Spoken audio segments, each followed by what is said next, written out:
Well, good afternoon or good morning, everyone. Once again, depending on which coast you're on, we are happy that over 280 and growing of you are joining with us today for the third in the series of CARES Act C-SPAN webinars. Today, we'll be focusing on implementation of the Paycheck Protection Act program. For those of you who are unbelievably tired of hearing my voice alone, we do have three experts and panelists that will be sharing all of their wisdom and information and all of their hard work with us on today's call. As we always do, we will start the presentation promptly at 2 or a minute or two after. We thank those of you who have already come online. A couple of the reminders, this is being taped, so the audio as well as the slide PowerPoints will be available for further review at your discretion at a later point in time on the C-SPAN website. We will also remind you that there is the opportunity for you all to pose questions in the question portion of the drop downs, either at the top or on the right-hand side of your page. So please continue to hold for just a few more minutes and we'll get started and we'll talk to you soon.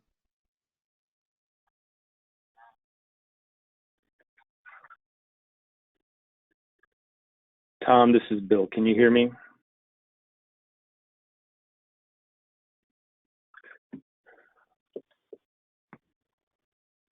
I can, Bill. That's great. Yeah, I heard you, Bill.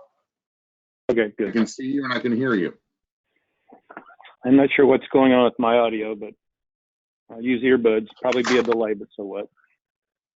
Well, but the good news is that you're actually, on right now, and I think we're all on and all available for everybody for the start here in just another few minutes.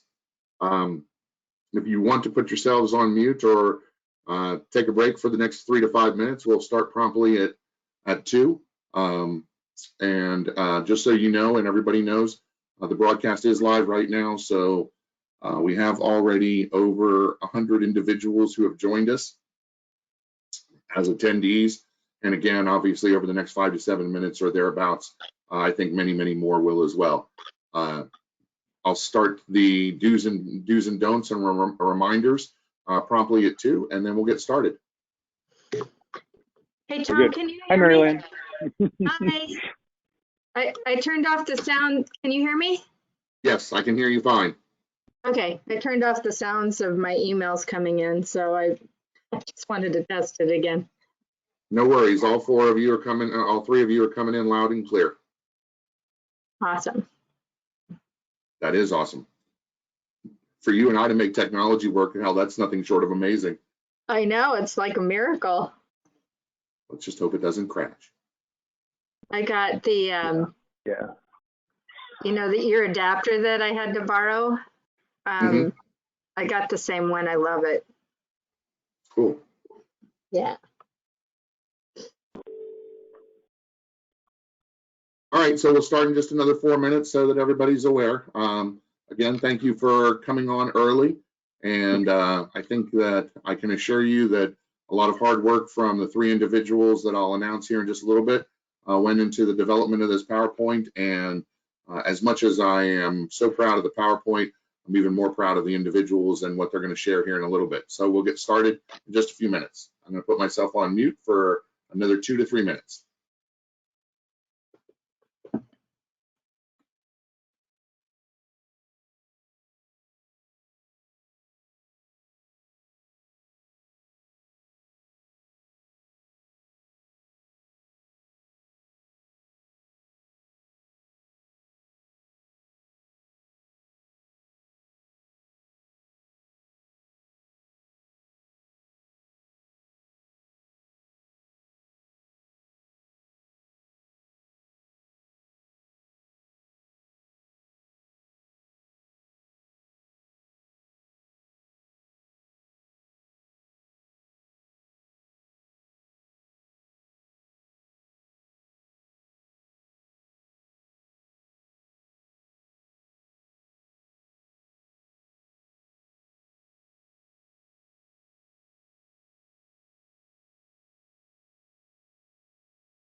Hey, Mary Lynn, if you can stay up close like you are right now, that's a little better. If you lean back, it gets a little darker is what I'm told.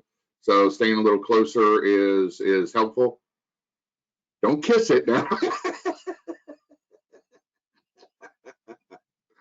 And Bill and Dave, you guys are great. We'll start in just another minute.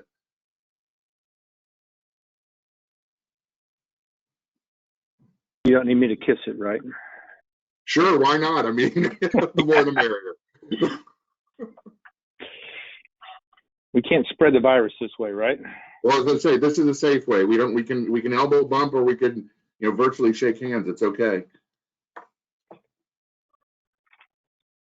It scares me when Fauci comes out and says we probably won't shake hands ever again. And you guys all know I'm a hugger, so that's probably way, way out of bounds. That's actually why I hug. I started that a long time ago. All right. Well, at least we're not 2:00 here in the East, and as you can tell, we're a little anxious to get together. So I apologize if any of the prior conversation was not to your liking, but hopefully you found some of it amusing, including Mary Lynn's kiss of the camera. If you missed that, go back and catch it on the after view. Welcome all of you who are joining, some 190 right now, it's almost 200 that are with us for today's C-SPAN CARES Act webinar on implementation of the Paycheck Protection Act program. A couple of the reminders: this is being audio taped, and all of the individuals, hopefully you can see on your screen as well. C-SPAN has kind of upgraded our technology, so you can see us as well as see the slide presentations as we go through this today. We do ask, and we are mindful of the fact that you are likely to have questions. Given the 3 individuals that I have on with me on this panel, they'll have a number of the answers for you, probably not all, but they will certainly do their best to share those, and we will capture all the questions and share them and responses to them with you at a later point in time as well. So without further ado, I'm going to go ahead and get started with today's webinar. What we'll cover today is a brief overview, and then some of the finer points and the application process and new guidance, and then open it up to you all for question and answers. But before I get to the agenda, I would like to start, as I should, with the acknowledgement of 3 individuals who have taken time out of their busy schedules, just like your very busy schedules, in order to be with us today and share all of the information that they have have researched, compiled, and are sharing with us and you on this particular webinar. Mary Lynn Hammer is the CEO of Champion Colleges Services. Dave McClintock is a CPA with McClintock and Associates, and Bill Sims, a CPA with Salmon Sims Thomas. All 3 are individuals that are experts in their own rights and unbelievable players within our community that have long served our community and our institutions and students. We at C-SPAN want to thank them for taking the time today to be with us and share their information. Included with the actual registration materials are more information on their bios. We will, as we send this particular audio out to all of you who participated in today's call, share with you their email addresses so that if you'd like to reach out to any one of the 3 of them after this presentation, you have the capabilities and the ability to do so. On behalf of C-SPAN, I'd like to thank all 3 of you for your participation today, both in helping me develop the slide presentation, because this is certainly outside of the realm of where my normal expertise or where I feel my expertise is with higher education policy, and certainly the learning curve, I think, for all of us, you all as well, and certainly the individuals who have tuned into our webinar today is such that all of the help that you can provide is certainly greatly appreciated. So thank you to all 3 of you. Welcome. This is just as I do with several of these presentations and have done so far, a reminder of what has brought us to this point, which is the Coronavirus Aid, Relief, and Economic Security Act, or the CARES Act, as we live in the world of acronyms here in Washington, D.C. And there have been a number of different facets of that particular act that are important to us. As C-SPAN has done over the past week, we focused on a number of the policy provisions and a number of the appropriations provisions that were specifically of importance to our community. Today, we focus on the third and basically the triumvirate of those proposals, which is the stimulus portion that's been included for and under SBA for individual entities to take a look at and determine whether or not such financing and the ability to seek out loans to help sustain your organization and your business through these trying times is something for you to consider. We will talk about whether or not it is for everybody. Certainly the way in which the calculation methodology is made and some things that you need to take into consideration. These individuals will spend a great deal of time sharing with us their information and their views on that. To that end, what I'd like to do right now is stop talking, and I'll leave the overview slide up that we'll talk about in a few minutes. But where I'd like to begin is with the three of you as panelists. And Mary Lynn, I'll turn to you first, ladies first, to talk a little bit about what Champion has done, then you, Dave, and then you, Bill, in order. Can you share 2 to 3 minutes with me of what has brought you to the review and the help for the community, and what your research is showing, kind of an overview as we get started? Mary Lynn? Hello, everybody. Champion got involved when we were asked by a lender to help them process applications. And we now have access to 3 different lenders. And with my background of helping to write the federal regulations on numerous occasions, that's where I started once they finally released the interim final regulations. They are in parts poorly written. And some parts are easy to understand, and other parts they have conflicting information. And, you know, that's something that we deal in negotiated rulemaking all the time. However, there was no negotiating rulemaking for this particular program. So everybody asked for clarification from the SBA, and they handed down some additional guidance on it that's not necessarily consistent with the regulatory language, but at least we have some guidance that we can fall back upon. So that's where I started with it, and I'm super excited to help everybody apply for this program so that we can all stay in business and keep serving our community. Dave? Thank you, Mary Lynn. Dave? Yeah, thank you. First, Tom and C-SPAN, thanks for setting this up. It's great to be able to share this information with so many people at one point in time.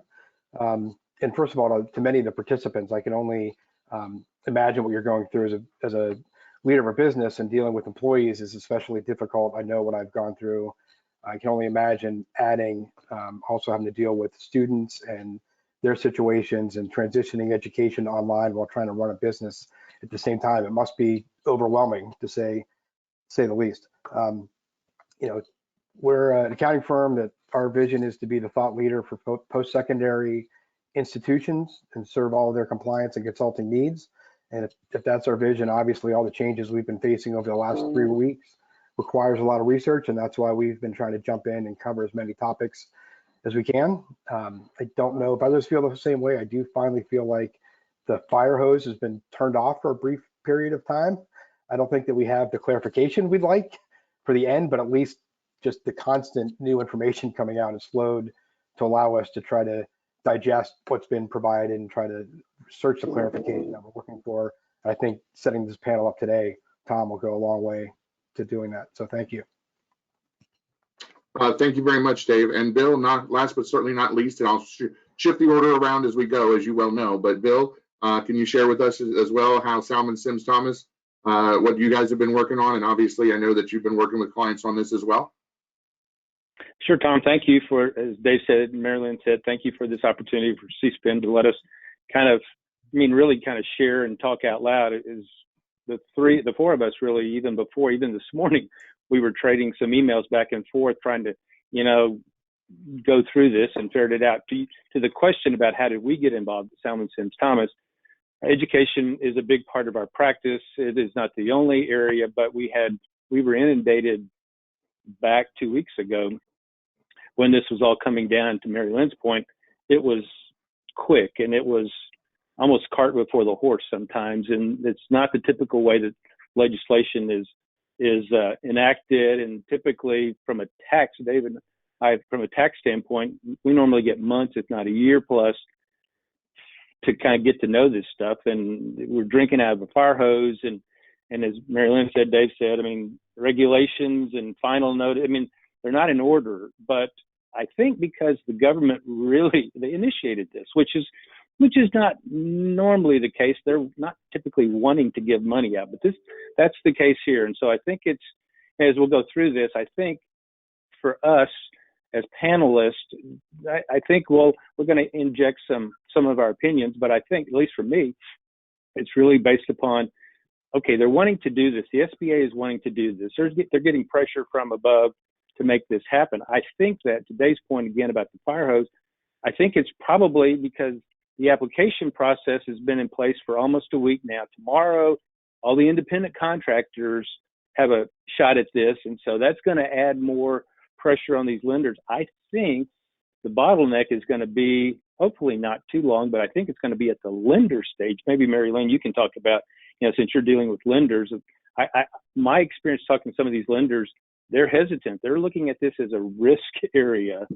mean, it's not just like a slam dunk. They're, now how they go about doing this is different. Again, it's the lack of precise guidance, and so everybody's taking their best shot at it. But we'll talk about that, I think, as we go through this. Particularly for me, for our firm, I mean, our banker is still working on trying to come up with the application process, and it's like I'm pulling my hair out going, what's the deal? And it's a national bank. It's not a small one. So we can talk more about it.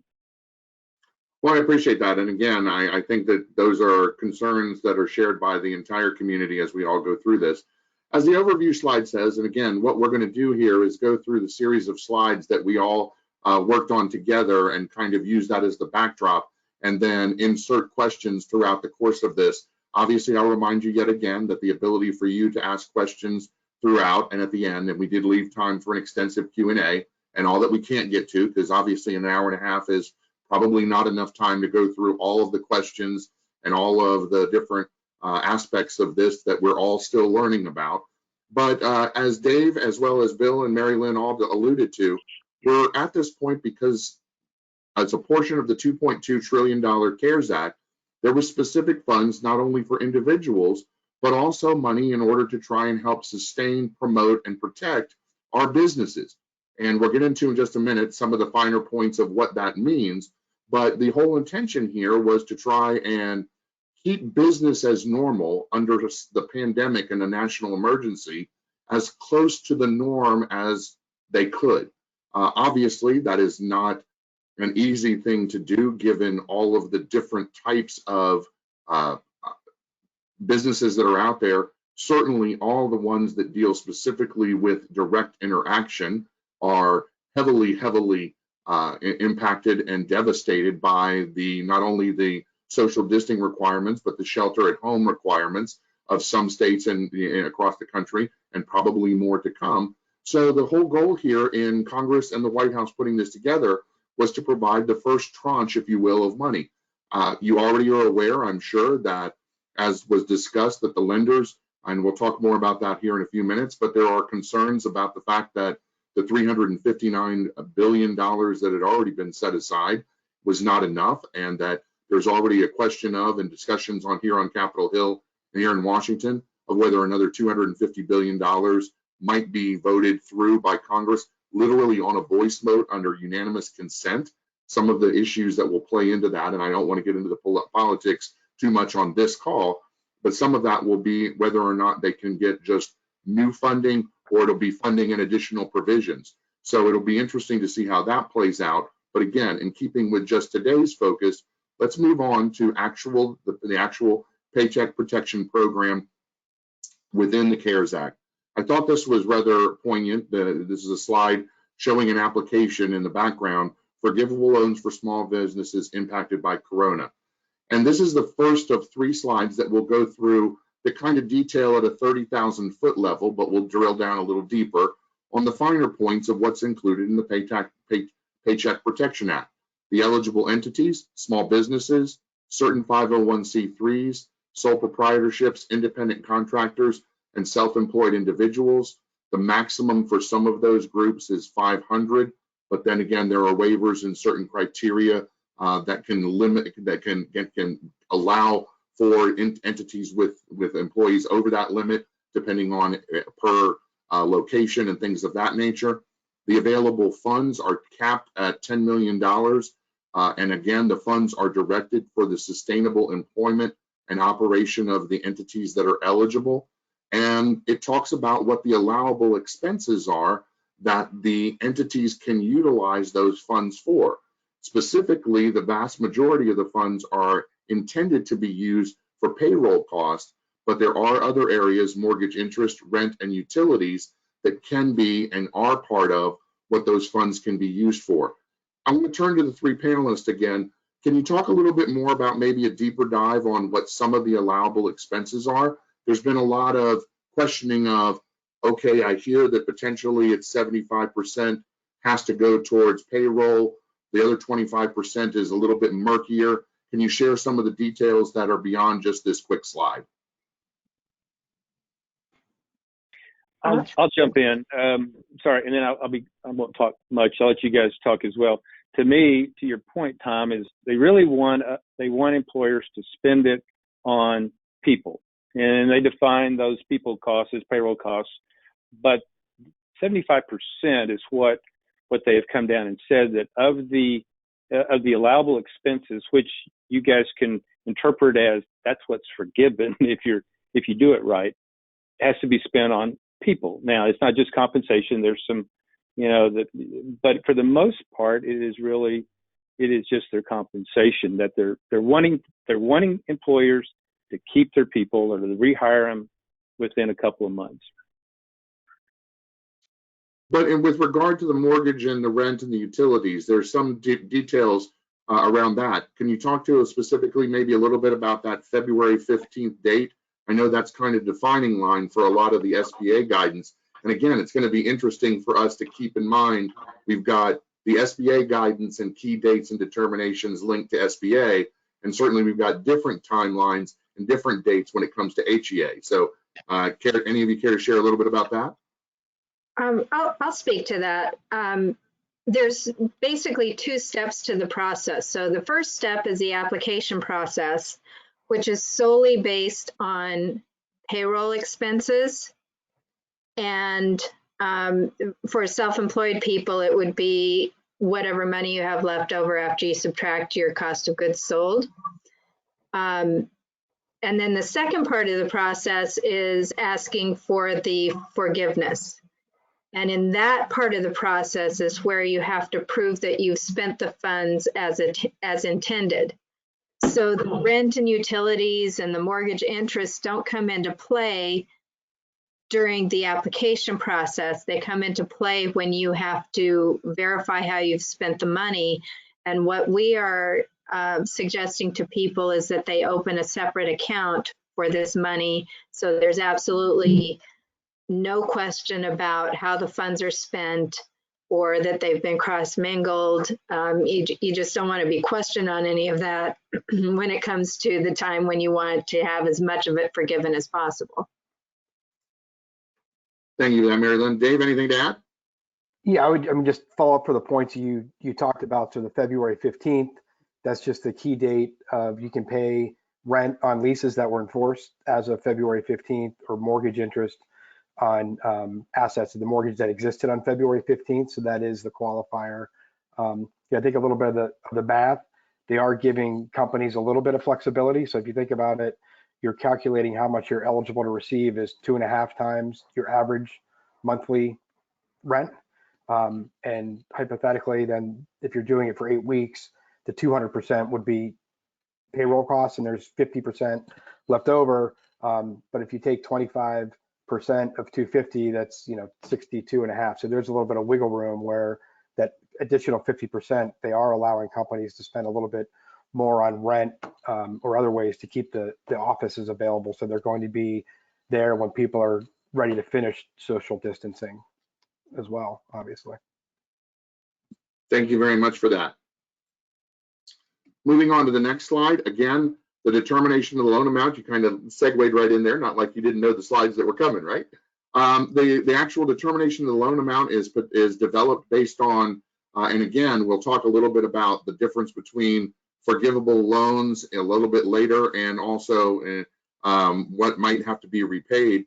But the potential is for up to 2.5 times your average monthly payroll, or year-end 2019, is expended for allowable costs within an 8-week period.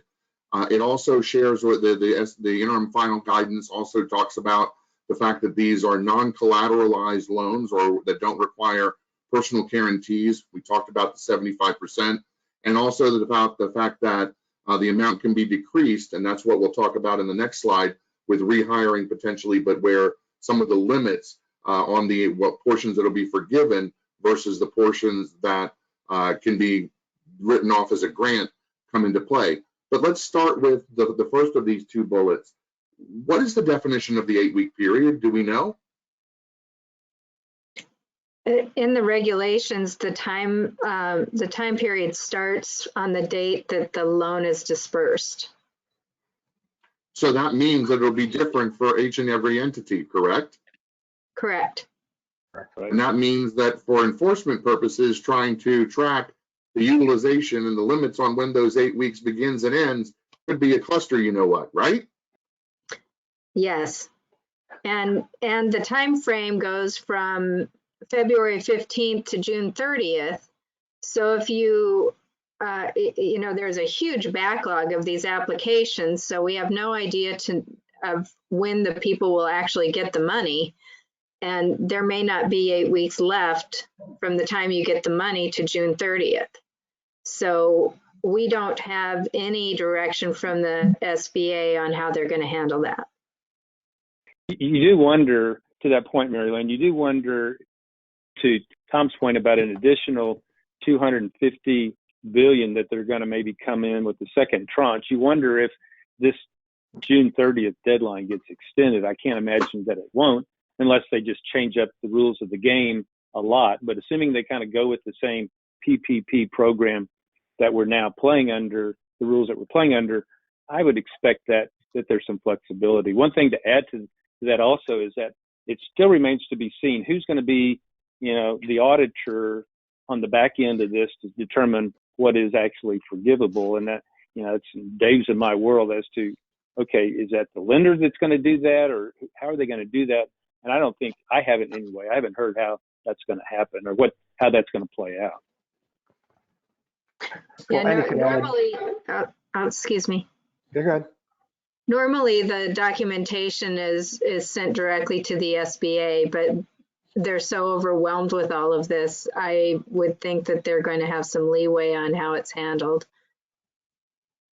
Yeah, I would agree. There almost has to be flexibility on the timing, and the way the timing is set up could make it more confusing as well. So if you get your first disbursement on April 18th and your 8-week window starts, depending on how and when you process payroll, now you're talking about splitting up payroll, some of which are covered in allowable expenses and some of which are not. And so how are you going to identify all of those? Can you wait until your next payroll cycle begins maybe, and that's when you start the 8 weeks? And does 8 weeks equal 2 months if you pay monthly, or are you supposed to prorate 3 days, or silly stuff like that? I'm assuming there'll be flexibility, but we don't know at this point for sure.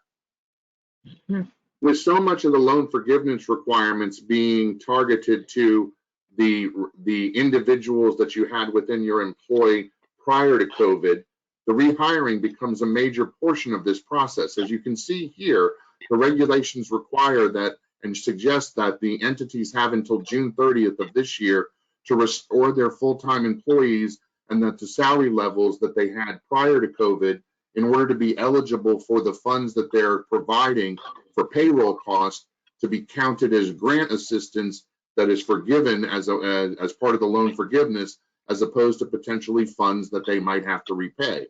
The time frame for doing so is between February 15th and April 26th. Loan repayment responsibilities, if in fact those portions that are not forgiven require the payments to be deferred for 6 months, but then upon maturation over a 2-year period, the interest rate on the loans will be 1%, a change from 0.5% that was in the prior guidance before updated. Can we talk a little bit about the distinctions on the difference between loan forgiveness versus versus the portions that will have to be repaid? I see several questions on that particular need for distinction. So can we talk a little bit about that? Sure. If you have 10 employees, just to make it simple, and your payroll is $10,000 a month, so you would have gotten $25,000 in your loan. Say one of those people was not rehired, then 10% of the proceeds would be part of a loan and not a grant. And that would be repaid back at 1%. The payments start 6 months after the disbursement. Sounds familiar, doesn't it? And the maturity is 2 years. However, there's language that allows for 10 years. And it says maturity 2 years, but I believe that the SBA would work with people if they needed to go beyond that. And that's my opinion. Again, they don't want the businesses to fail, but ideally the maturity date is 2 years. I think the way the program, I think the way the program's set up, it forces that to happen. So if you calculated your average monthly cost and you had 40 employees in 2019, and that's how you determine what you can borrow. So if it's 100,000, you borrow 250,000, but you've cut back and you only have 20 staff now, and those are the only people you're going to be paying over the 2-month, 8-week period. Just the way it's set up, you won't have enough eligible costs for the entire loan amount to be forgiven. So they work hand in hand. If you rehire people, then obviously you increase your employees, which increases what you spend on the eligible costs. It does seem like it could be a way, even if you are not going to be rehiring employees and the entire loan is going to be forgiven. Obviously, that's everybody's ideal, which is to have the loan basically turn into a grant. But even if you don't rehire, if it gets you through this period and you're able to start hiring again as social distancing discontinues and you have a loan over 2 years at 1% for whatever you've borrowed, that's still pretty fantastic financing terms you're not going to get somewhere else. So yeah, I agree. And the determination for the number of employees is who you had on payroll on February 15th to 2020, Right. Not who you had on payroll in 2019. So you have to give you a little bit of wiggle room. Don't you get a little bit of wiggle room too, Mary Lynn, about the 25%? Do you remember? I mean, they're not going to make you hire everybody back. I mean, I do think you get a little bit of wiggle room, right? There's a calculation in there. One of the questions is, with regard to these employees, are there 1099s considered for the PPP, or is it only W-2s? I'll take that one. So back to your payroll, what's included in payroll costs? We've been talking payroll. I mean, the question, and then I'll expand. The question is very confusing in the original language in the act, and so a lot of people started assuming that independent contractor payments were included in that. But as I mentioned earlier, since independent contractors themselves can apply for these loans starting tomorrow, it didn't make sense. That was double dipping. And so they clarified in some of their I guess is really in their FAQs, which I guess are going to hold up to being the scrutiny in terms of letting us rely on those. They said no, independent contractor payments are not included in payroll costs per se. You can include the gross compensation to your employees, which is before the employee deduction for FICA, Medicare, and before FIT withholding. You can count the gross, and then you can count health insurance benefits that you pay, and you can count retirement benefits that you pay. I guess we'll talk to, maybe somebody else can speak to the limit on the compensation per person, which is important as well. Yeah, I mean, I would say there was significant confusion about this. Again, as Bill said, there was initially, it outlined you should be including independent contractors. We actually submitted our application with our bank last Friday, and their original application included a line to include payments to independent contractors. It was only over the weekend that the ACPA, the SBA, and other organizations provided clarification that they, as Bill said, specifically because they can apply as an independent contractor, they should not be included. But this is part of, I think we're going to get to later on, the cleanup that needs to happen for the application process. Yeah, and I believe that because it's in 3 different places in the interim final regulations, that the 1099-MISC employees can be included. And the double dipping is what they're concerned about. So I believe that if you have somebody that is filing their own application, they would definitely be excluded. I have an employee that handles our social media. We pay him the same amount every month, and he's a 1099 employee. He is not applying separately, and I did include him. Interesting. All right. That basically here. There's one other question that came in, and just for the good of the order, the individual was asking, do you have to quote unquote show actual loss in order for it to be forgiven? I think we addressed it, but just so you understand, this is not based on loss. This is again based on trying to provide, and I hope everybody will agree with me, and you panelists will chime in, please. This is not about losses as much as it is about sustainability and trying to basically keep the status quo, meaning keeping your employees, keeping the business moving forward, and the difference between loan forgiveness and the portions that you may have to repay is based on your ability to try and keep operations as they were prior to February 15, 2020 and going forward. Is that agreeable? I mean, did I say that succinctly enough? Yes. Okay, just making sure.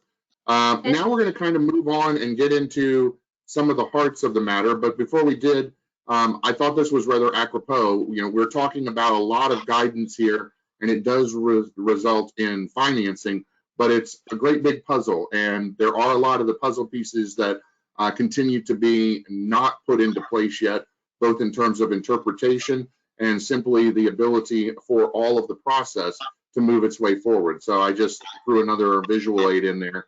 Now we're going to get into the actual application process and the new guidance. For those of you who are familiar or not familiar, on the right-hand side of this particular slide is the second application, which is the actual approved application now. We'll talk in just a few minutes about why I say that, because obviously there was a shift that we'll talk about here in just a second.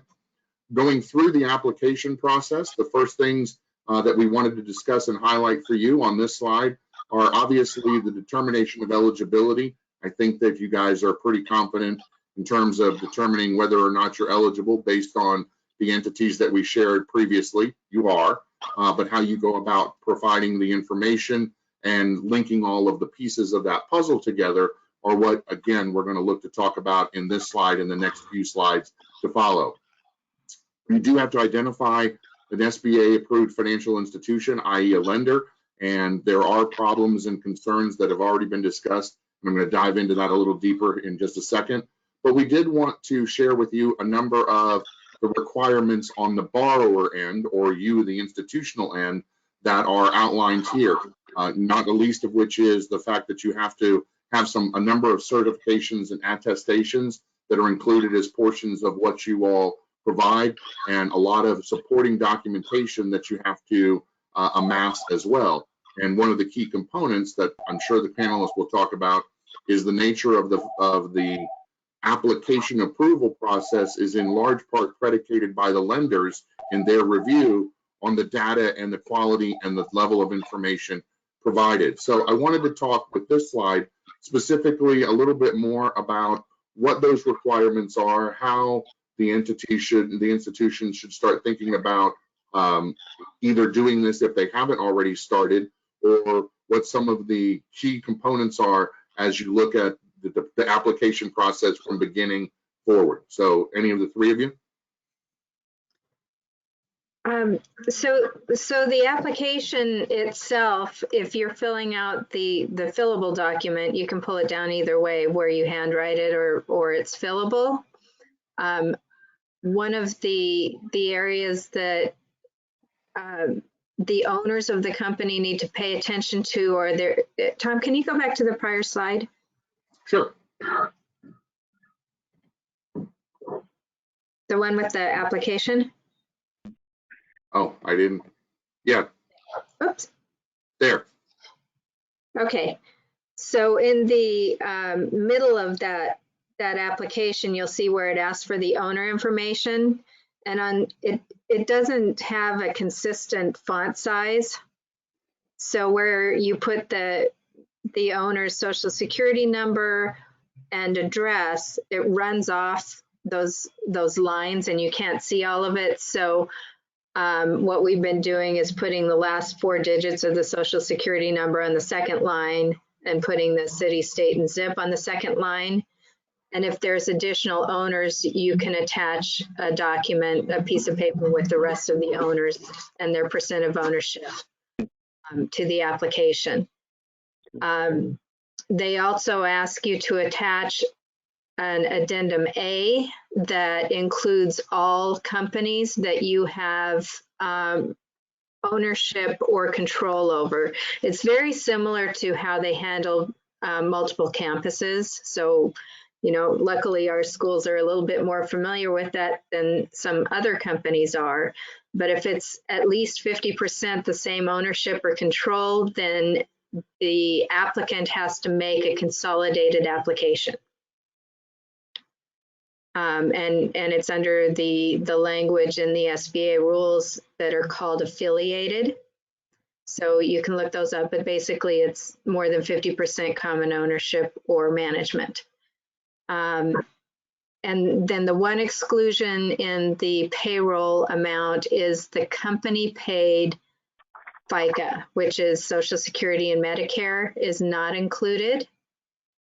And the government looks at it like you have to pay those anyway, even if you go out of business, but those are the 2 that are excluded from the regular payroll costs.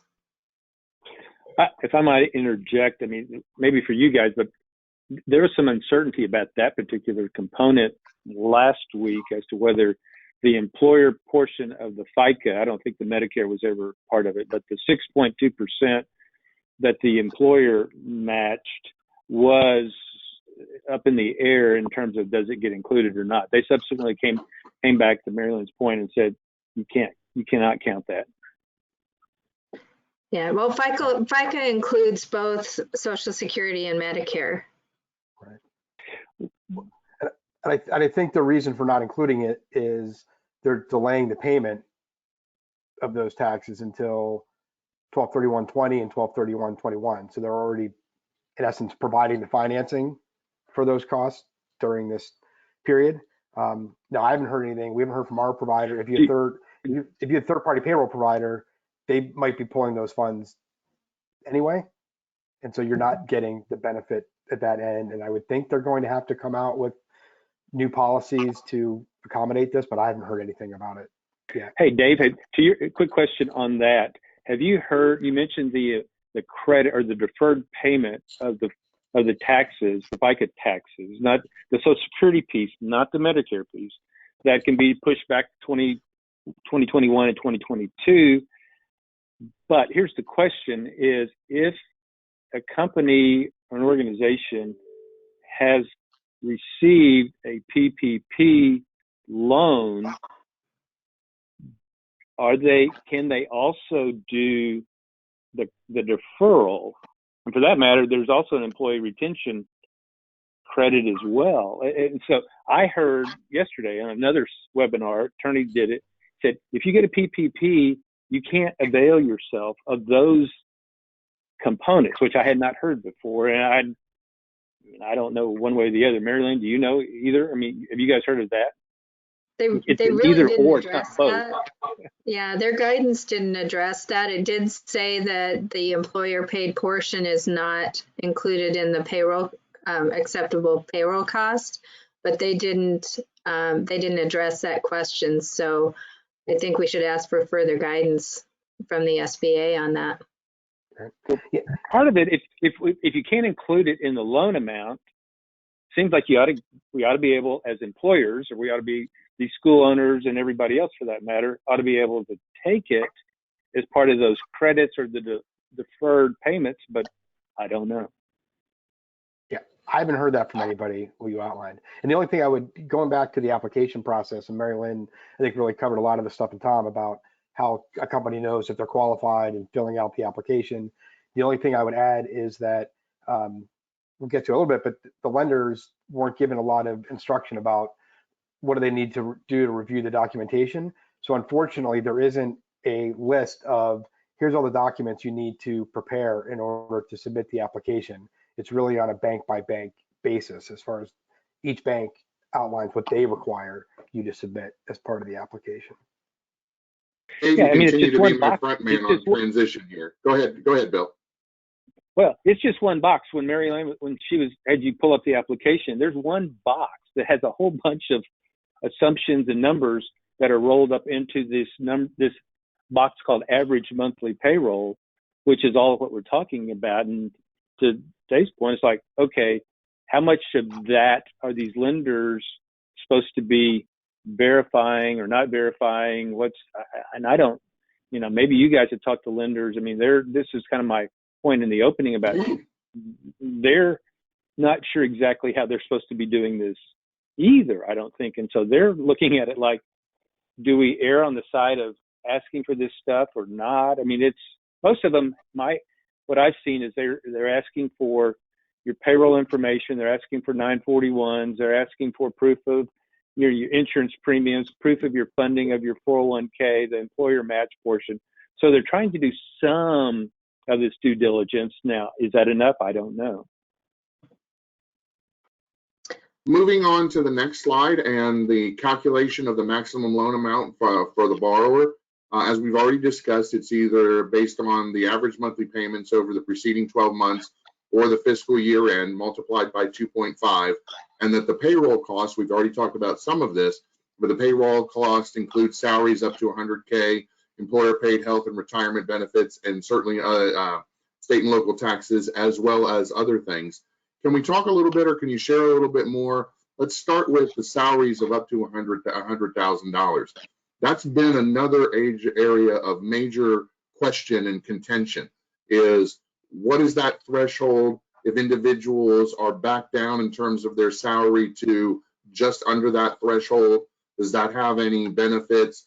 Can you share a little bit more about what you all are hearing and experiencing with regard to that cap, and certainly any of the rest of the information on this slide, both the calculation methodology, we'll get into the withholdings and some of the other stuff in greater detail, as you well know, in just a few minutes.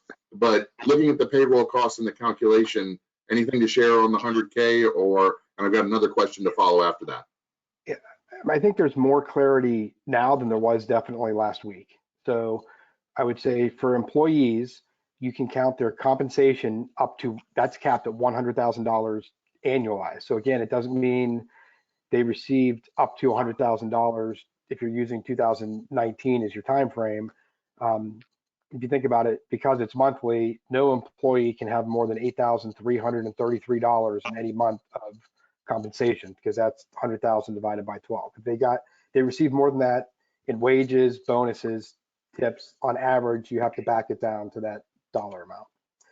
I think the clarification has since come in. It was unclear.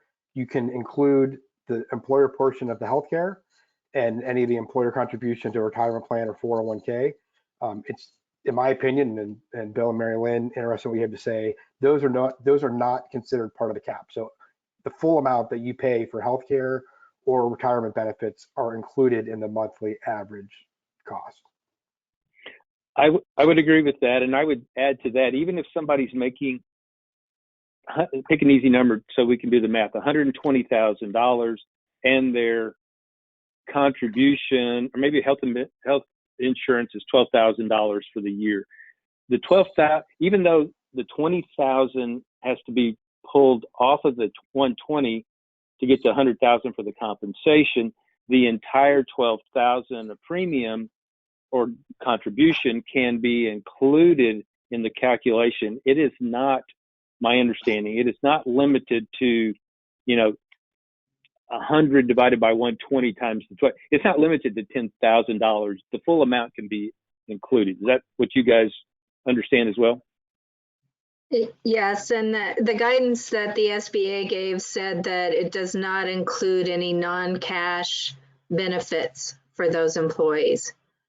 So if it's not part of the paycheck, then it's not included. You all already spoke a little bit about the independent contractors. Can we go back on that one for just a minute? Obviously, that's another area I've seen literally 2 to 3 questions on that. Anything more to share with regard to the role and the details of payroll cost as it relates to independent contractors? Well, I'm going by, if we make it consistent with the EIDL loans, the only numbers that they ask for on that application is the gross revenues and the cost of goods sold. And cost of goods sold, the guys can probably give a more detailed answer to this, but the way I look at it is it's those related costs that are essential to the sale of your goods or services. So like in my company, cost of goods sold includes our IT system, our people that are on the phones with our borrowers, and the rest of it is not part of the cost of goods sold, otherwise called COGS. So that's what we've been using to determine income for the self-employed people. From our panel, go ahead, Bill.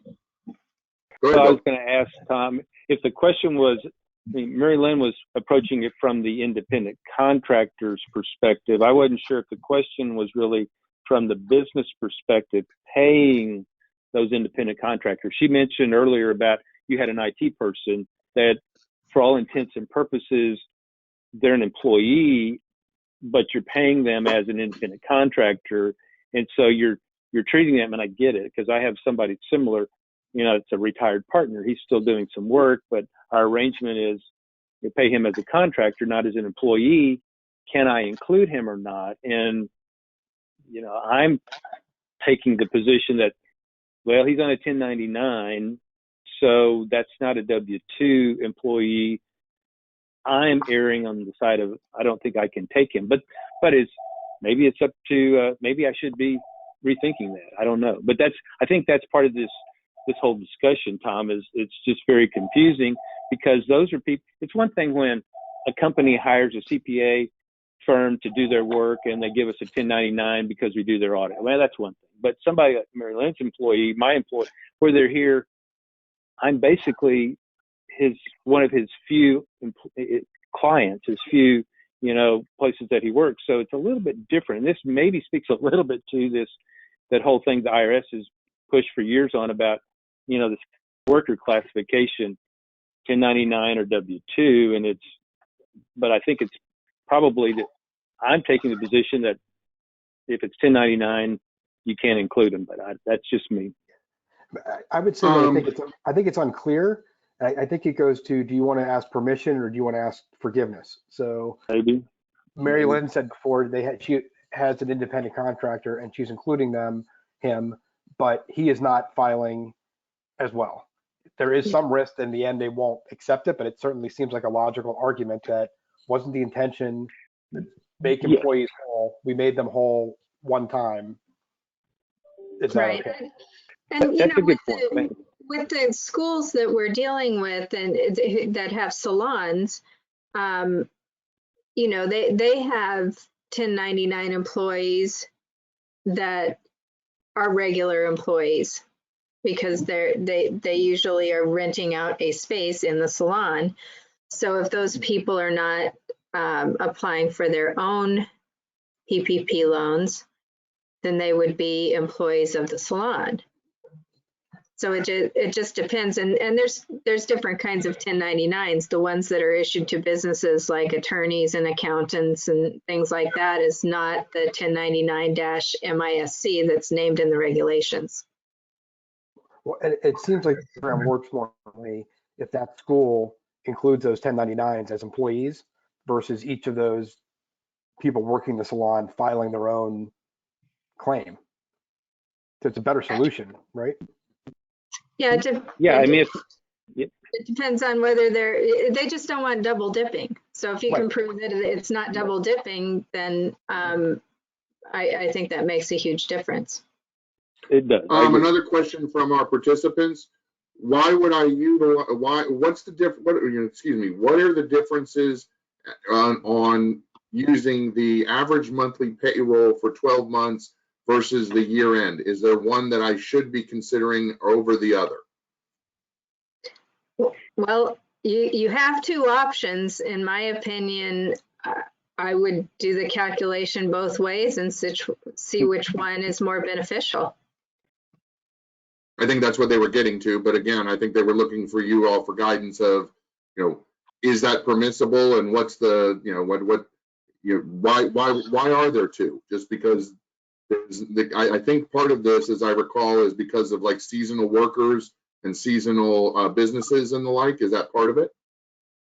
Well, that may be some of it, but most companies use their year-end numbers to, for all of their reporting. So, like with my company, we had all of that information readily available for 2019, but I had to run special reports to go from April 1st to March 31st.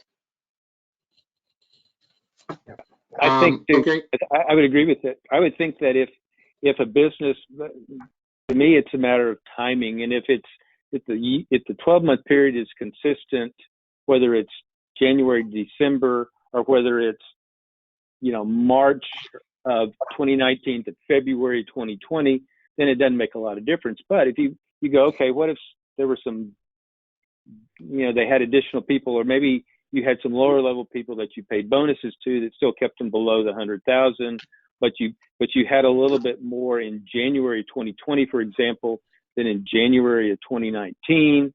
Well, then maybe it makes sense to pick a fiscal year rather than the calendar year. To Mary Lynn's point, I agree. You just shouldn't be that hard to run it and see which is better for you, because I don't think it makes it. I think you can use either one, as far as I understand it. And I think the reason there's two is because of what Mary Lynn said. Initially, it was 12 months ending March 31st. And then they realized how much easier 2019 would be to use. And so they add that as shorthand. Yeah. And for businesses, really where it's going to make a difference, because most businesses are fairly consistent. If you have a business that is stepped up to, say, make masks or something where you're hiring people instead of letting them go, it's going to make more sense to do the 12 prior months, because you're going to have your larger payroll numbers in there. Moving on to the lender side of this, keeping in mind one of the things that I didn't necessarily emphasize is that the calculation is done by the institution. The information, along with all the rest that we talked about, is submitted to the lender. On the lender side, once the application and all of the required information is submitted, the regulations require that the lender make a good faith effort to review all of the application materials submitted. The lender is not required, however, and this is the reason I brought up the calculation, they're not required to bring forward or to do, check your homework, so to speak, and do a recalculation. It does talk about the fact that the lender approval, as I alluded to earlier, would be based on the quality of the application and the supporting documentation provided. Lender approval is permitted and in the course of lender approval, and as Mary Lynn and Dave and Bill already brought up, the lenders themselves have added application materials and specific information they want. All of that documentation is brought forward as a part of this as well. One or two of the questions I'll start with from the group. Do we know how much funds are left? And I'm seeing a lot of the lending community moving away from or capped out in terms of their participation. Can you all respond to the likelihood of applications being approved and whether or not there are funds available even if we're approved?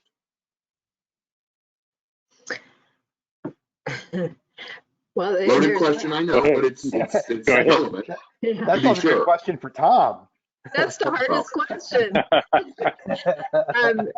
You know, I've talked to 6 lenders in the last 2 days, and every one of them have said that they are at maximum capacity, and they've asked people to hold off on submitting more loan applications. And a lot of that is just not having the staff to process this volume. The other part of that is that the SBA link to upload all of this keeps crashing. It's very similar to when they rolled out the healthcare quickly, and they had more time to get that together than they did this one, but their system is crashing on a regular basis. And so when it opens up and it's working, everybody's shoving applications through, and that makes it crash again. So it's an ongoing problem that hasn't been fixed. I believe they're going to fix it, but at this time we don't have that answer. From the federal perspective, as I shared previously, I do not know the answer to if all of the funds have truly been expended, depending on which media outlet you review and whether or not you look to your print media as well as your televised media. Some say that all the funds have already been expended or at least allocated or requested to be expended. Others say that there are pockets and money is still available. I don't know legitimately the answer to that, but you can certainly tell that there are major concerns with the recognition of the number of applications that have already been put forward. The fact that, again, Congress is already looking at another $250 billion on top of the $359 that was included in the CARES Act. But again, I don't know a definitive number, but there is recognition that additional funds and finances may be needed, and maybe an underestimate of the number of entities eligible for these funds that would be applying for them, and the capabilities, as Mary Lynn and Dave and Bill also discussed, around the ability for the lenders to process the funds under this process and actually get them approved. The only thing I would add is, if you have, hopefully everybody has applied. If you have not, I understand the banks are feeling overwhelmed. It's first come, first serve. So get your application in as soon as you can. And hopefully there's going to be another 250 million or whatever is needed, but you don't know what's going to happen. So it's important to get your spot in line secured. We're going to move on to new guidance. Believe it or not, guys, we're right on time with what we had kind of looked at in kind of thumbing this through. The new guidance, what you can see on this page is actually a snapshot of the FAQ that's been put forward, as well as the interim guidance from the SBA. That new guidance in the form of the 2 documents that I just alluded to include a bunch of updated information. Let's talk first about the interim final rule. One of the areas that you all have had a lot of good conversation with prior to this webinar is around the payroll tax withholdings and what is or isn't capable of being included. We've already had some of those discussions, but do we want to then wade back into how we think the withholdings come about or used in the calculation, especially based on the Friday, April 2nd interim final rule? Yeah. Anything to I think add? the interim final rule was a different issue. So we talked about the employer portion of FICA. Initially, the interim final rule was outlining that the withholdings for employees for their share of the taxes was going to need to be netted out of your average payroll cost. So it would reduce the loan eligibility for you. That continued through the weekend. So there are a lot of applications that were submitted that may have backed the employee withholdings out. I know that early Sunday morning, the AICPA, working with a couple of different organizations, did clearly come out, and it's addressed in the FAQ that the employee, this is my interpretation, and Bill and Mary Lynn certainly correct me if you feel differently, but at least for now, the employee payroll tax withholdings are ignored for this calculation. You don't have to consider them in any way whatsoever. You're using the gross wages paid to employees. I'd agree with that. Mm-hmm. But it was, that was in the FAQ that my date is April 6th when those came out, Dave. It was as recently as just a few days ago. There's a specific question in there about, how is that calculated? Which it is gross payroll, which makes it a whole lot easier. It'd be a lot more work to have to figure out what the net payroll was for somebody, or net of withholding tax, but not the FI. It would have been a mess to do that. So luckily they clarified that.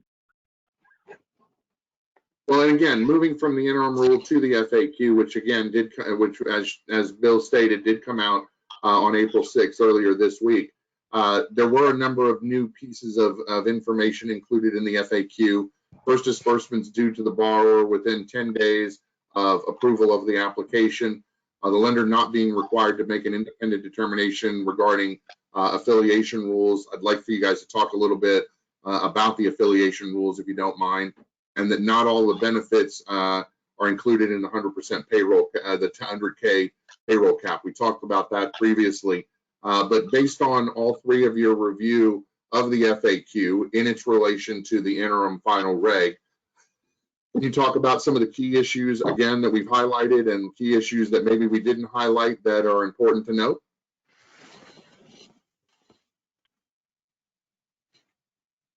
I'm pulling up the language for the affiliation. So the reference on it is 13 CFR 121.301F.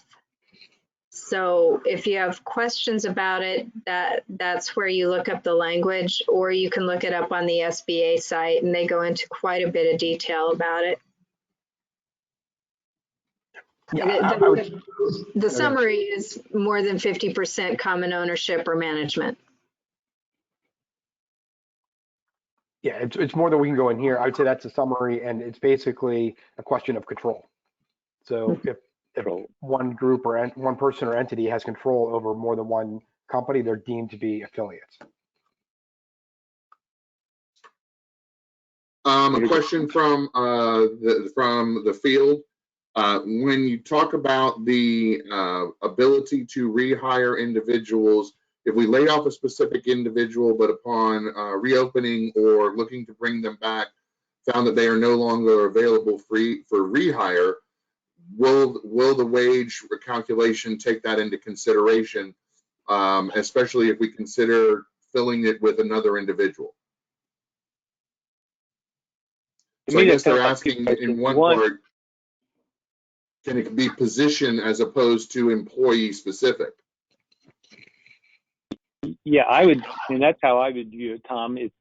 I don't think there's anything that says you've got to have the same names of people working for you. I think it's measured on dollars is how they're measuring it. So, and there's a head count too, but again, it's not by individual, same person. It's, are you hiring somebody for the position to do it? Is the PPP only full-time payroll or part-time payroll, part-time employee payroll as well? It just says that We included part-time in ours, didn't count them as a full-time equivalent. You did treat them as FTEs, Dave? Is that how you did it? We use prorated, you know, we assign what each person was as far as a full-time equivalent, use that to calculate it. See, I think that the earlier application, the first one, I don't remember if it said number of employees like this latter one does, or if it said full-time equivalent. And they changed their interpretation here. I think it used to be, when you did your application, you said last week, it probably was FTE was the prevailing thinking. And now I think it is just, I think it's how many noses do you have working for you at a given time is what they're counting. If I submitted my application based on the old information, what should I do? Call your overwhelmed banker. What the language says is that if the loan has not been accepted, that they can withdraw it and reapply. You just need to remember that puts you back at the bottom of the list. Yeah. The question is, who's going to do that, right? I mean, if you're already in the queue, don't pull it out, for heaven's sake. Yeah. I mean, if it's a huge difference, that might be one thing, but if it's just for a few $100s, it's not worth losing your place. Well, even if you have to repay it at the back end, you just repay it or something. I mean, it's like, so what? Any idea how long it typically takes to hear back from an application submitted to acceptance and approval? No, the lenders are so overwhelmed, they can't answer that question, or none of them that I've talked to can. I heard from people who were approved as early as Monday. So they have been approving. So I guess the good news is the 10-day clock has started for some people. So we'll find out if they actually get paid.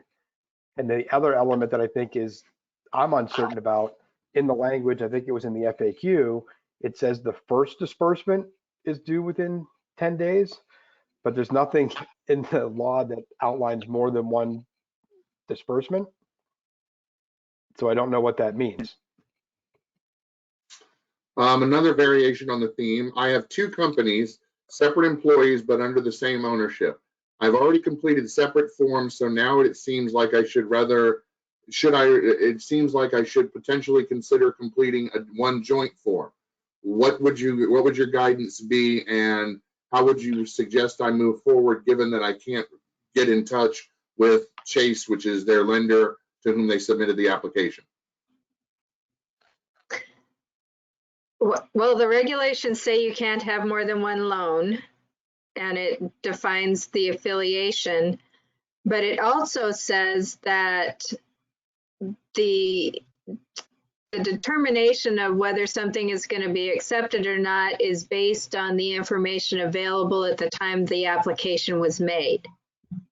So even though they have issued clearer, I wouldn't say clear, clearer guidance this week, there's still some ambiguity and things that have gone unanswered. So it would be based on what you knew at the time you made your application. And I think there's I think maybe one question that would be helpful to know, because I would agree with Mary Lynn, would be on a combined basis, did they exceed the $10 million?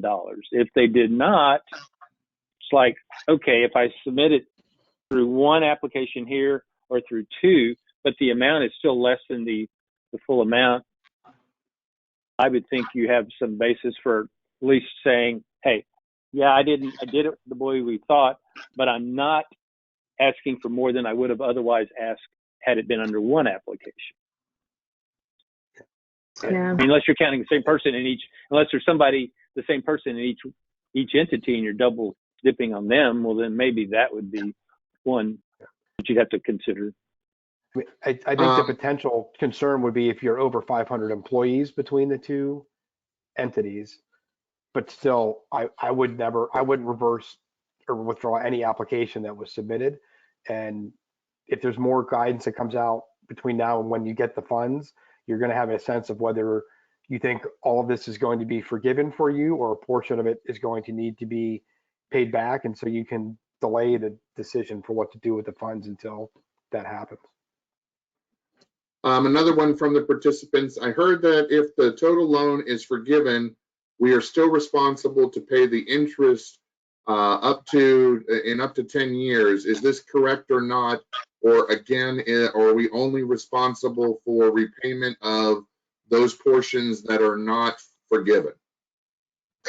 The regulatory language includes both the principal and interest. So it would be prorated if you don't get 100% of it forgiven. But if in fact all of the funds were forgiven, you wouldn't have any payment at all. Is that correct, Mary Lynn? Right. Yes. I think that's what they were asking. I'm pretty sure the interest is deferred. Interest is deferred until September, isn't? It's deferred for 6 months Even from though it's a loan, it doesn't. disbursement. I think a pretty simple question. Okay. How do you withdraw an application? Well, with I'm not us, sure why you would, but that's a question. Call us, but with these big lenders, I would send an email or a certified letter so that you've got a paper trail that you want to withdraw it, only because nobody's getting through on their phone lines.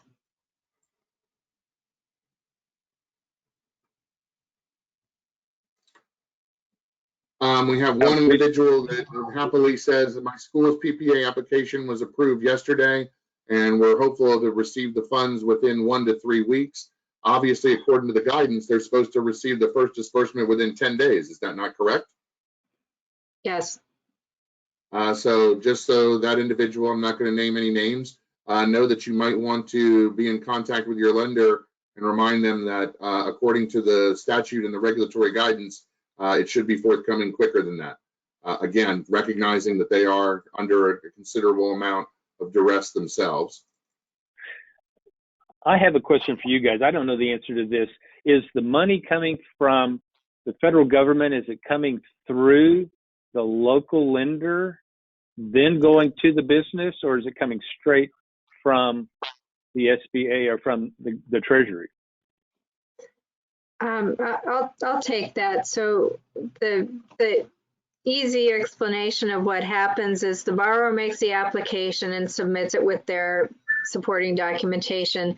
That goes to the lender reviews it, and once the lender has approved it, the lender fills out a different form that they submit to the SBA.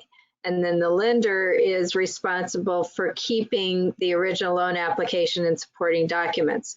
So the SBA is not getting everything. They're getting the document that the lender submits for the loan. And that is a document that is requesting verification of the loan guarantee and the 100% forgivable criteria. So that's basically the process. But my question really, Mary Lynn, was more about the flowing of where's the money? Yeah. How does the money flow? Who does it come from to the customer, to the school owner in this case? The loan funds come from the lender, and then the SBA pays the lender. It's like the old student loan process when we had private entities in there. So to your question, Dave, my assumption was, and it still is now, that once the money gets to the bank, to the lender, that's when that 10-day clock is ticking to get it out to the customer. But maybe I'm wrong. Yeah. Well, it says it's from when the loan is approved, but it's a lot of money they're trying to process. So who knows if that's really going to happen? I mean, to me, I think the bank's only involved to provide the intermediary to get the money to the companies, because the SBA doesn't have a way to do it without the bank. Mm-hmm. So that's why they're not holding them responsible for underwriting or the accuracy of the information. 2 questions with regard to the payroll costs yet again.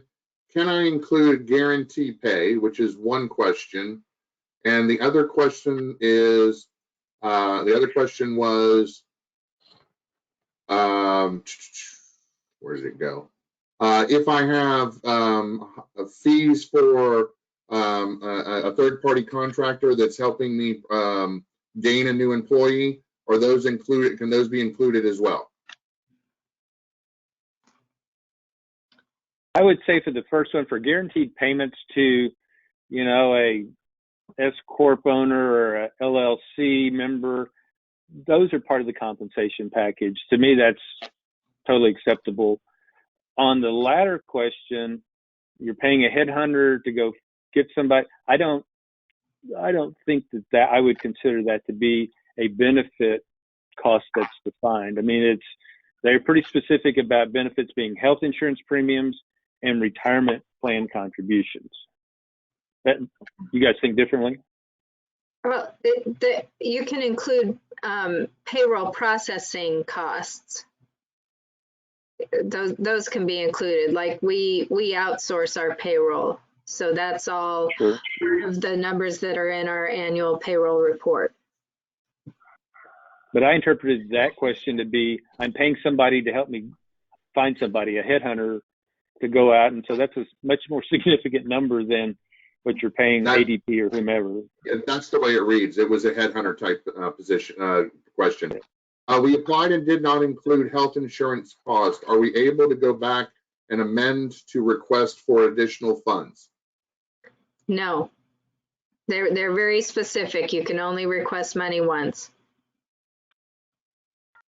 Again, unless, Mary Lynn, you pull your application and then redo the whole thing and submit it, but then you're out of the queue and at the back of the line, Right. correct? Yes. And So you it could, would be, I would think it's only the employer portion of the healthcare, not the whole healthcare part. So that's not as big of a number.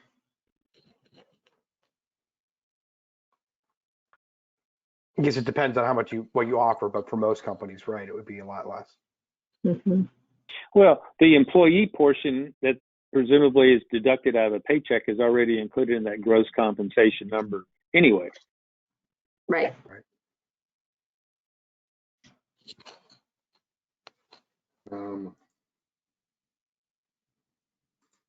Again, another 1099 question. I think we've covered that. Once you have PPP funds, can you use the 50% employee retention tax credit? Good question. See, we talked Is about that that was my double question dipping or earlier. not? The webinar I attended yesterday, the attorney said you could not. Now that was the first I'd heard of that, so I can't corroborate that, Tom. Okay. Yeah, so I don't know.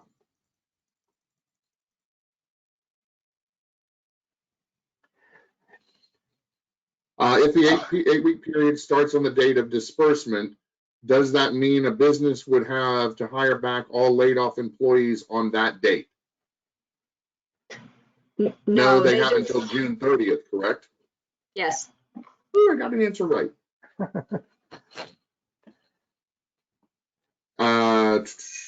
Yeah, something just popped in my head that I don't think we've talked about, but I'm going to screw it up. There's the grants. The $10,000 grant is part of the emergency disaster loan, so you can pretty much get $10,000 by just applying. But just so people are aware, tied to the PPP, if you can participate in both programs, but if you receive the $10,000 grant, the amount that can be forgiven of this on the PPP loan is going to be reduced by $10,000. So the Thank you for that, Dave. payroll protection program application caps the most that you could have forgiven or receive as a grant. Here's one that's a little bit tricky. If an applicant never received any response from the first lender that they submitted an application to and then applied to another bank, it is their understanding, meaning the individual that was writing this, that the lender checks with the IRS and the second application will automatically be denied because that they have previously submitted to a different lender, even though there was no response. Is that true, or have you experienced this? There's nothing in the regulations or in the guidance that says that. The owners have to provide their social security numbers. So I believe that's how they're going to check to see if there's more than one application.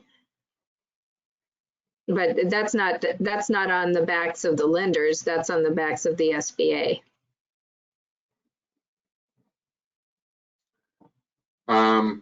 And there's some follow-up to that one, but I'll wait and let us kind of try and respond to that in a follow-up.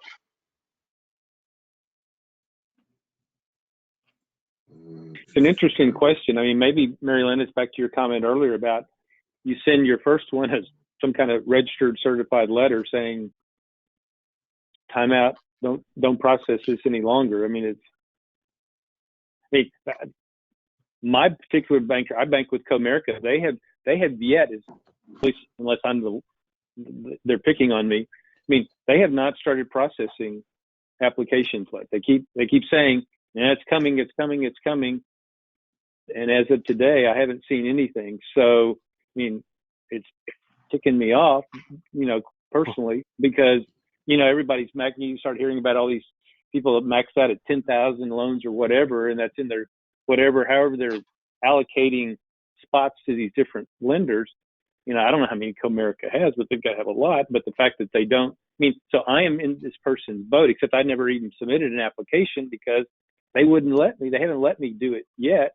So now I'm going, okay, what's plan B? And I'm on the, pursuing that, but I have not submitted the first one. So I'm a little bit different than the situation, but to me, it's like, hell, if you can't get somebody to process your application, I'd be going to somebody else too and telling them never mind later, documenting it like you're saying, Mary Lynn, but still going that route.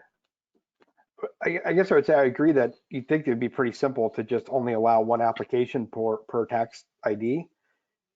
Even if they didn't, and you receive 2 loans, don't expend all of the funds. So if you receive loans that you can't apply eligible costs against, just return all the money to that second lender, the first lender, and you'd be okay.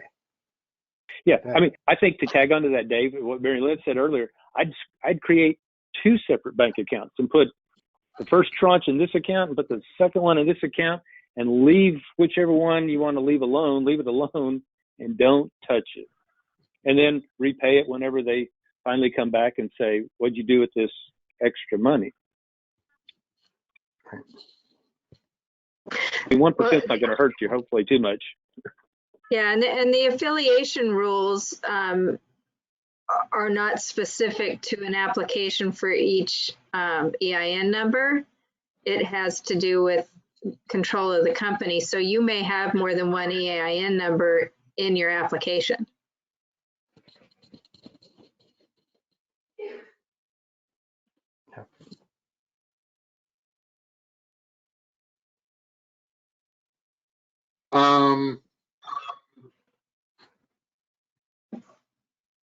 I think I've gotten through most of them that aren't duplicative in nature. I'm going to ask a rather generic question in the last 10 minutes or so, or 9 minutes or so that we have left. Given all that we've talked about, I mean, is it reasonable to, should every institution be looking to do this, or is it something that you should take a look at before you enter into the process of going through the application, noting that the timeframes are what they are, the potential funding is or isn't available, and the timing is, open-ended to say the least. Not the timing for other things aren't open-ended as well, but in the basic fundamental question, is this something that all of our communities should be pursuing, or do you as individual businesses take a look and maybe some take a pass?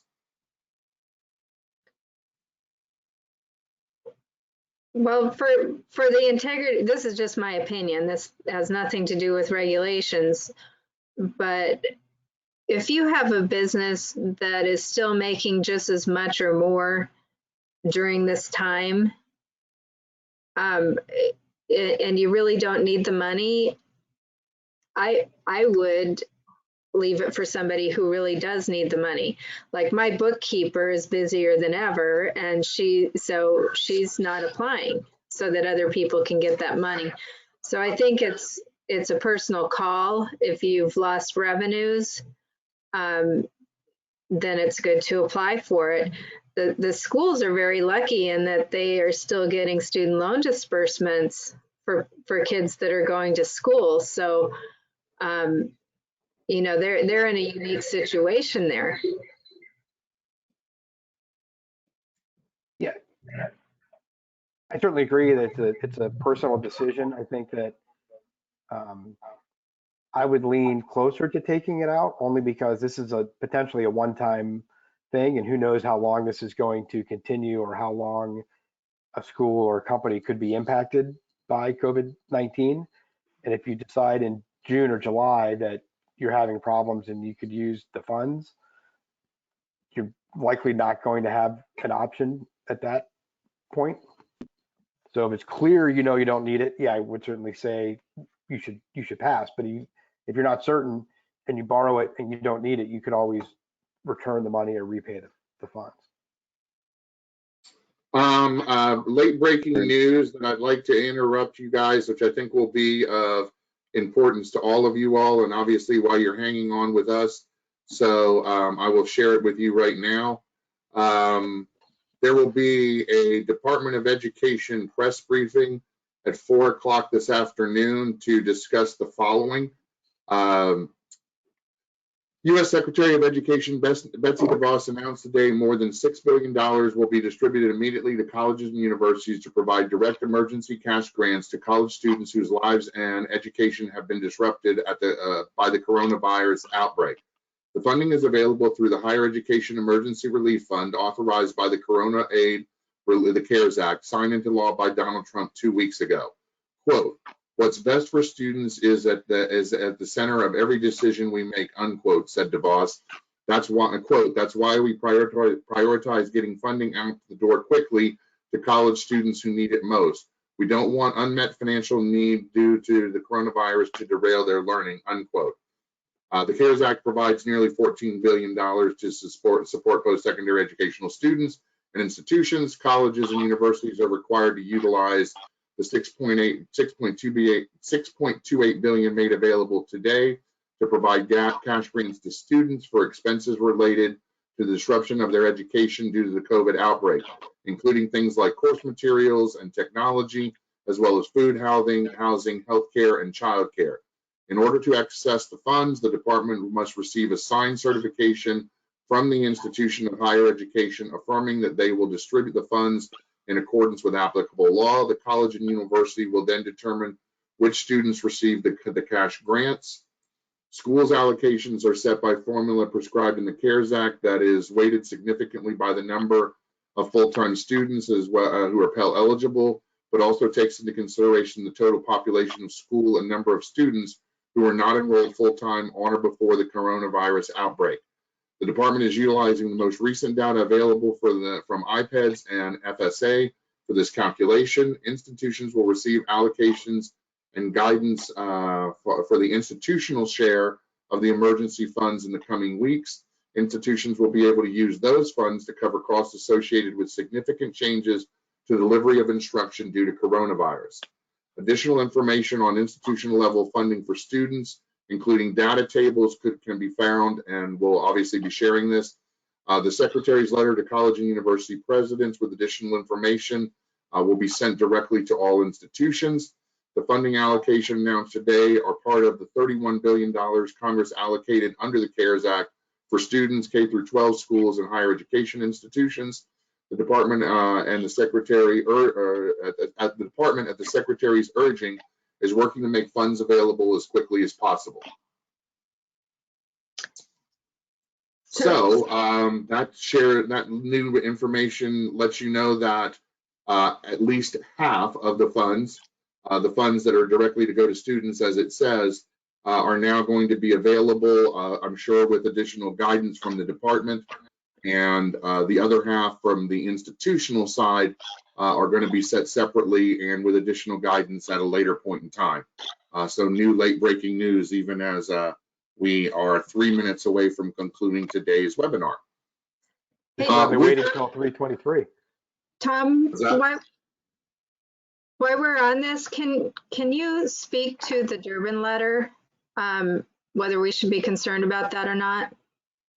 Sure, very briefly. For those of you who aren't aware necessarily what Mary Lynn is discussing, 2 days ago, the 4 senators, Senator Dick Durbin from Illinois, Senator Elizabeth Warren from Massachusetts, Sherrod Brown from Ohio, and Blumenthal from Connecticut, sent a letter over to Secretary DeVos stating that their interpretation, of the CARES Act under Title I should not provide access and eligibility for our community to have access to the funds that the department is now in the process of dispersing. They specifically stipulated that in the event that the department was going to include us, which the law specifically states that we should be, that they suggested that the department consider 7 safeguards, my term, not theirs, but 7 directed changes to the regulations or guidance provided with regard to these funds. Those included everything from the ability to send all 100% to the students, and for the institution to only utilize funds for the students and the transition to online or distance or other forms of the conversion during the pandemic, limits on the ways in which the funds can be used the obligatory statement that none of the funds should be used for marketing, recruiting, or advertising. The fact that all of the funds should be counted for purposes of the 90-10 calculation, and that if the funds were utilized by the institution, among other things, for payment of payroll, that especially executives within the organization not be able to take payroll for a year. And if you were a publicly traded institution, that taking this money meant that you couldn't then sell shares or do other things within the publicly traded realm for a period of time. And I'm paraphrasing some of these. If I didn't get it exactly right, don't hold it against me, please. The bottom line is that that was a political statement. It certainly is in line with the ideologues' mentality and statements that they have made publicly and privately in the past. Where I think that that is important, I do not believe, and certainly the announcement I just read to you indicates that the secretary is not looking to do that, certainly on the student side. We'll wait to see what the information they share and the guidance and parameters around the institutional portion of those funds, the other $6+ billion, are required to provide.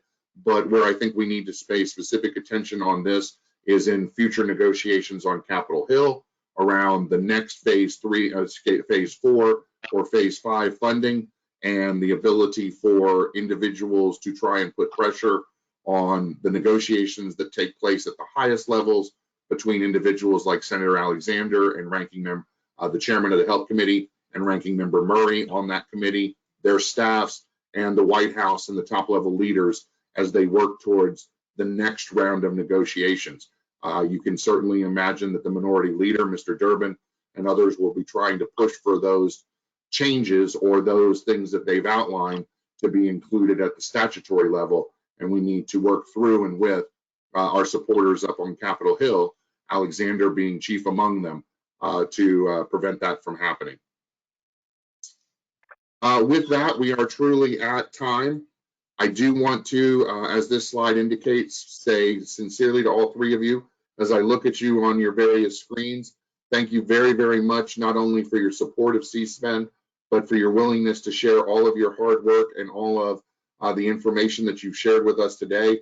I can tell you from the feedback and some of the questions that you have a number of very appreciative individuals, not only for answering their questions, but for putting on this webinar. If I didn't get to all of your questions, I do apologize, but as I said, we will try and take all of them and then answer them again in writing and share those with everybody. But on behalf of myself, Jerry, and the C-SPAN board, Bill Sims, Dave McClintock, and Mary Lynn Hammer, in reverse order from where we started, I want to sincerely thank all three of you for your participation today. It is very much something that we are proud to be a part of, a community, and the ability for individuals like the three of you in our community to share is certainly helpful to all. So from the bottom of my heart, thank you for taking the time today and for sharing all of your information and the development of this presentation. With that, Thank you, Tom. I want to say thank you. Thanks, Tom. Thanks, Tom. With that, I want to say thank you to all of you all for participation. This audio, as well as the PowerPoints, will be available for everybody to download or review at your leisure at a future time on C-SPAN's website. And we will also be providing, as I promised you, not only the responses to the questions, but also information to access each of these wonderful experts directly if you have additional follow-up you would like to do with them. Again, thank you to my panelists. Thank you to our community for your participation. And we will look to provide you with new information. I can tell you that we've already developed our next webinar, which will be next Thursday. Next Thursday, we will focus on, given the transition to online education and all of its different modalities, one of the areas that may be a scotoma or sitting in your blind spot is the need to make sure that that information is being provided in ways that are capable of being disseminated through the disabled community. A lot of individuals prior to the COVID pandemic were starting to focus within the department and elsewhere on the fact that our websites and the delivery of our curriculum in online environments was not necessarily fully capable for the disabled community. So we're going to share with you a webinar on ways in which to look at those concerns. We also have probably the following, that'll be next Thursday, and the Tuesday after that, we're likely to have a conversation with Leah Matthews, who's the Executive Director of the Distance Education DEAC Accrediting Commission, on specifically the NPRM on distance education that came out, and the deadline for response is May 4th, as well as all of what her community is doing to help our broader community in making the transition and helping schools that maybe not have the infrastructure to still be able to support the continuation of education for their students. So we're trying to think ahead and trying to provide as many different forms of information in the form of these webinars as we can. We'll obviously continue to provide the Tom bombs, the email blast that we send out on a regular basis. And I have to go now to review the information and start to put together that next Tom bomb. Thank you one and all, and we'll see you soon. Thank Thanks, you. Bye. Bye.